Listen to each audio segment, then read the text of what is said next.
اللہ کے رسول صلی اللہ علیہ وسلم نے فرمایا کہ وقت آئے گا تمام دشمن اطراف میں ایسا گھیر لیں گے تم کو. صحابہ نے پوچھا رسول اللہ کیوں؟ رسول اللہ صلی اللہ علیہ وسلم نے فرمایا کہ تمہارے دل میں وہن آ جائے گا. صحابہ نے پوچھا رسول اللہ صلی اللہ علیہ وسلم کیا ہے وہن؟ رحمت اللہ عالمین نے ارشاد فرمایا سنو نوجوانوں کہ دنیا سے محبت اور موت سے ڈر. یہ دنیا ختم ہوگی، تمہارا جسم بھی ختم ہوگا، میں بھی ختم ہو جاؤں گا ایک دن. میں بھی اس دنیا سے کب جاؤں گا اللہ کو معلوم. اور دعا کرو کہ شاید مجھے جگہ مل جائے سبز گنبد کے مکی کے اس گنبد کے سائے میں. اللہ اس دنیا میں زندہ رکھے مجھے تو اللہ کسی کے سامنے مجھے نہ جھکائے. میرے عزیز دوستوں اور بزرگوں، ہم تمام کو جانا ہے جشن رحمت اللہ عالمین میں یہ گناہگار آپ سے عرض کر رہا ہے، علماؤں کی موجودگی میں لب کشائی کر رہا ہوں. اللہ کے رسول صلی اللہ علیہ وسلم کے پاس جب ادوا آئے تھے اہل قریش کی طرف سے اور آ کر کہا کہ محمد صلی اللہ علیہ وسلم آپ کا مقصد کیا ہے؟ آپ دولت چاہتے پوری دولت دے دیں گے، سرداری چاہتے سرداری لے لو، کسی خوبصورت عورت سے نکاح کرنا چاہتے ہم پیش کر دیتے. اللہ کے رسول صلی اللہ علیہ وسلم نے قرآن کی آیتوں کو سنایا. وہ پریشان ہو گیا اور جا کر اپنی قوم سے کہا کہ نہیں، یہ کوئی شاعر نہیں ہے، یہ کوئی شاعر نہیں ہے، یہ کوئی جادوگر نہیں ہے، یہ اللہ کا سچا نبی ہے، اس سے مقابلہ مت کرو. اللہ کے رسول صلی اللہ علیہ وسلم کے چچا نے پوچھا کیا ہے یہ؟ تو محمد مصطفیٰ صلی اللہ علیہ وسلم نے رحمت اللہ عالمین نے کملی والے نے شاخ روزے جزا نے ہم کو بتایا کہ اگر دنیا کل تمہارے سامنے آ کر آقا نے فرمایا کہ اگر کوئی میرے ہاتھ میں سورج کو رکھ دے گا، ایک ہاتھ میں چاند کو رکھ دے گا، تب بھی میں اظہار حق سے منہ نہیں موڑوں گا. ظالموں، اگر تم سمجھتے ہو کہ ہم اپنا ایمان کا سودا کرتے ہیں تو کوئی کرتا ہوگا مگر ہم نہیں کریں گے. ہم جس حال میں ہیں کچھ ہم مر جائیں گے، یا تو تم کو ہم کو مارنا پڑے گا، ہم کو جسموں پہ ہمارے گولیاں مارنا پڑے گا، یا جیلوں میں ڈال کر ہم کو ختم کرنا پڑے گا. مگر یاد رکھو اسلام کے دشمنوں، جب تک ہم زندہ ہیں نہ تمہاری دولت ہم کو خرید سکے گی، نہ تمہاری طاقت ہم کو دبا سکے گی. ہم زندہ رہیں گے تو پکار پکار کر کہیں گے کہ میں محمد مصطفیٰ صلی اللہ علیہ وسلم کا امتی ہوں. تم ہمارے آقا کے فرمان کو بھول گئے.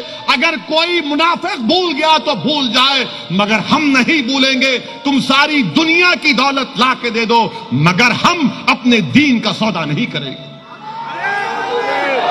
میرے عزیز دوستوں اور بزرگوں، میرے عزیز دوستوں اور بزرگوں، دنیا ہم کو یہ سمجھ رہی ہے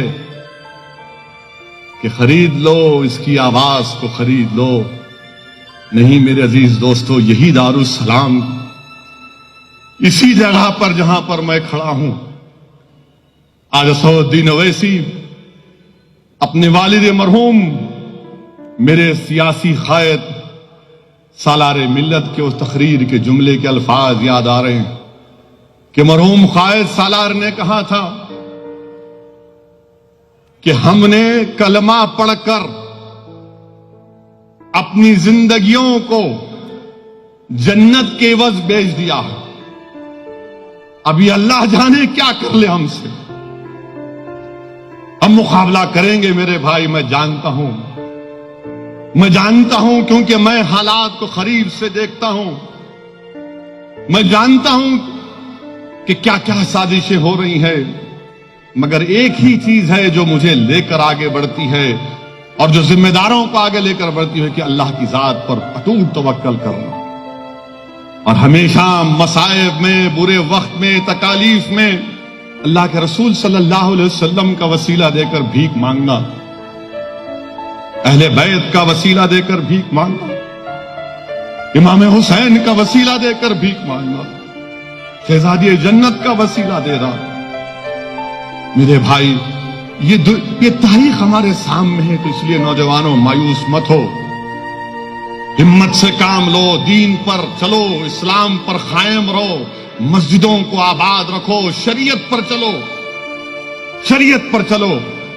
شریعت کی حفاظت کیسے کرو گے؟ جب شریعت کو اپنا لو گے، جب اپنے نفس پر شریعت کو غالب کر دو گے نوجوانوں۔ اور اسلام آسان دین ہے، اسلام ٹف نہیں ہے، بہت آسان دین ہے۔ یہ دنیا بولتی ارے تمہارے پاس شراب نہیں پی سکتے، تمہارے پاس شادی سے پہلے عورت کو ہاتھ نہیں لگا سکتے، تمہارے پاس ایسا ہے ایسا نہیں۔ میرے بھائی، اللہ یہ جو دین ہم کو دیا ہے نا، یہ ہماری فطرت کے لحاظ سے اللہ یہ چاہتا ہے کہ ہم نیک بن جائیں، اس کی عبادت کریں، اس کا شکر ادا کریں۔ اور کیسے کریں؟ قرآن اور سنت کو اپنانے سے۔ قرآن اور سنت کو اپناؤ، اور یاد رکھو اگر کوئی مسلمان دنیا کی اقتدار کے لیے، دنیا کے پوزیشن کے لیے، دنیا والوں میں عزت حاصل کرنے کے لیے، دنیا والوں کے سامنے اپنی اہمیت جتانے کے لیے شرک کرتا، تو ان سے دور رہو، ان سے دور رہو۔ ہم کو نہیں چاہیے ایسا مقام، ایسی عزت، ایسی دولت جو ہم کو شرک کرنے پر مجبور کر دے۔ ہم صرف اللہ کی عبادت کرتے ہیں اور اللہ کی عبادت کرتے ہیں۔ اللہ ہمارا خدا ہے، ہم اللہ کو ماننے والے ہیں، اللہ ہمارے لیے کافی ہے۔ ہم اپنی زبان سے، اپنی حرکات سے، یا خدا نہ خواستہ کبھی مصلحت کے نام پر بھی ہم شرک نہیں کریں گے۔ اور اگر کوئی کر رہا ہے، دور رہو اس سے، اور دعا کرو اس کے لیے کہ اللہ ہم کو بچائے اور اللہ اس کو بھی بچائے۔ میرے عزیز دوستوں اور بزرگوں، یہ حالات ہیں، حوصلوں کو بلند رکھیے۔ انشاءاللہ تعالی یہ باطل طاقتوں کا طوفان پھٹے گا، یہ کالے بادل جو عالم اسلام پر، مسلمانوں کے سروں پر منڈلا رہے ہیں، ہٹیں گے انشاءاللہ تعالی۔ یہ بادشاہ، یہ مملکات، یہ اقتدار، یہ سب ختم ہوگا۔ یہ چند دن کے مہمان ہیں، یاد رکھو۔ ان کی شان و شوکت ختم ہو جائے گی، ان کی دولت بھی ختم ہو جائے گی۔ ان کو جب لحاظ ہوگا، جب ان کو معلوم ہوگا۔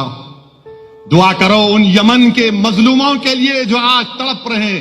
آپ کو معلوم یمن میں 1,00,000 مسلمان بچے مر گئے، دوائیں نہیں۔ یمن کی سرزمین کے لیے دعا کرو۔ اللہ کے رسول صلی اللہ علیہ وسلم نے اہل یمن کے لیے دعا کی، اللہ یمن میں امن قائم کر دے۔ میرے عزیز دوستوں اور بزرگوں، دین اسلام پر چلو۔ اللہ قرآن میں فرما رہا کہ اسلام میں پورے داخل ہو جاؤ، شیطان کے نقش قدم پر مت چلو، وہ تمہارا کھلا دشمن ہے۔ اور ہم کیا کرتے؟ نہیں، کچھ نہیں ہوتا۔ زندگی کے قیمتی لمحوں کو نوجوانوں وہ ویڈیو گیم میں مت گزارو جس کو تم بڑی پسند سے کھیلتے ہو، پیو جی بھی نہیں میرے بھائی، نہیں۔ تمہاری زبان پر تو درود و شریف کا ذکر ہونا، تمہاری زبان بار بار درود، درود و سلام، درود و سلام، تمہاری زبان پر یہی ہونا، تمہاری زبان پر حسبنا اللہ نعم الوکیل۔ نوجوانوں، تمہاری زبان پر استغفر اللہ ہونا چاہیے۔ جب تم یہ چیز، یہ عادتیں اپنا لو گے تو دیکھنا ہماری کامیابی ہوگی۔ میرے عزیز دوستوں اور بزرگوں، ڈرنے اور گھبرانے کی ضرورت نہیں ہے۔ کسی شاعر نے کیا خوب کہا، اے خاصائے خاصان رسول، اے خاصے خاصان رسول، وقت دعا ہے، امت پہ تیری ایک عجیب دور ہے۔ اے کشتی امت کے نگہباں، بیڑا یہ تباہی کی آن لگا یا رسول اللہ۔ ہم تو رحمت اللہ عالمین سے بھیک مانگتے کہ رسول اللہ اپنی امت کی خبر لیجیے۔